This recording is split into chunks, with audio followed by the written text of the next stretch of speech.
মানসিকভাবে নিজেকে শক্তিশালী করে তোলার জাস্ট 3টি টিপস দেব। কথাগুলো শেষ পর্যন্ত শুনুন, উপকৃত হবেন। জীবনে আফসোস করবেন না। যদি নিজেকে মানসিকভাবে শক্তিশালী করে তুলতে চান, আফসোস করবেন না। হ্যাঁ, যদি কিছু ক্ষতি হয়েও থাকে তাও জেনে রাখুন এটা আপনার ভালোর জন্যই বিধাতা করছেন। জীবনে দুঃখ আসুক, জীবনে কষ্ট আসুক, জীবনে সমস্যা আসুক, যত কঠিন পরিস্থিতিতে পড়েন না কেন ভাই, আফসোস করবেন না। কেউ যদি আপনাকে ঠকায়, কেউ যদি আপনাকে কষ্ট দেয়, তাও জেনে রাখুন ভাই এটা আপনার ভালোর জন্যই হচ্ছে। বরং এই দুঃখ কষ্টগুলোর সামনাসামনি হওয়ার চেষ্টা করবেন। কখনো ভয় পেয়ে পালাবেন না বা অযথা চোখের জল ফেলবেন না যে হায় রে আমার জীবনে এত সমস্যা, আমি কি করব, কোথায় যাব, এইরকম আফসোস করতে যাবেন না বা অত্যাধিক টেনশানও করবেন না, যেটা আমরা অনেকেই করি। আমরা যখন জীবনে কোনো সমস্যা আসে তখন আমরা কিং কর্তব্য বিমূঢ় হয়ে পড়ি। আমরা মানসিক দিক থেকে ভীষণই আমরা দুর্বল হয়ে পড়ি এবং এই সময় আমরা হিতাহিত জ্ঞান হারিয়ে ফেলি। কোন কাজটা করা উচিত আর কোন কাজটা করা উচিত নয় আমরা নিজেরাই বুঝতে পারি না।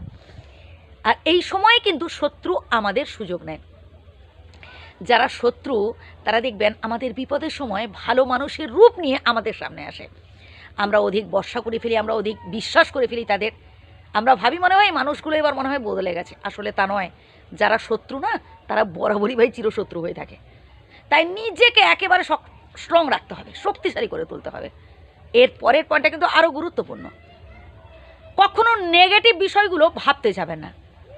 যেমন ধরুন, আমার আর্থিক অবস্থা ভীষণই খারাপ, আমার বিপদে পাশে কেউ নেই, আমি বড্ড অসহায়, আমি বড্ড দুর্বল, আমার লোকবল নেই, আমার অর্থবল নেই, আমি একটা কাজ বহুবার চেষ্টা করেছি পারিনি, আমার দ্বারা আর সম্ভবই নয়। এগুলো হচ্ছে নেগেটিভ থটস। এই নেগেটিভ চিন্তাগুলো থেকে বাইরে বেরিয়ে আসতে হবে।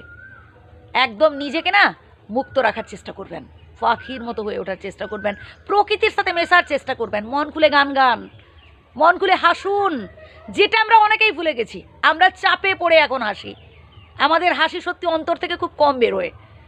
হ্যাঁ, যতটুকুন হাসি হয়তো বন্ধুত্ব রক্ষার স্বার্থে বা হয়তো জাস্ট একটা লোকলজ্জার ভয়ে বলুন বা হয়তো বাধ্য হয়ে বলুন, যাই হোক, মন থেকে আমরা কতটুকুন হাসি বলুন তো। আমি চাইছি সেই মন থেকে হাসিটা যেন বেরিয়ে আসে, একদম অন্তর থেকে, হৃদয় থেকে যেন একটা স্বতঃস্ফূর্তভাবে হাসিটা আসে।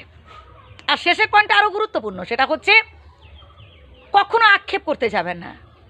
কখনো কোনো বিষয় নিয়ে ভাই বেশি চিন্তা করতে যাবেন না। যখন যেটা হয়েছে আমাদের ভালোর জন্যই হয়েছে, এই বিশ্বাস রাখুন, এই ভরসা রাখুন স্বয়ং বিধাতার ওপর। যখন যেটা হয় ভালোর জন্যই হয়, যা হয়েছে ভালো হয়েছে, যা হচ্ছে ভালো হচ্ছে এবং যেটা হবে তাও ভালো হবে। বুঝলেন?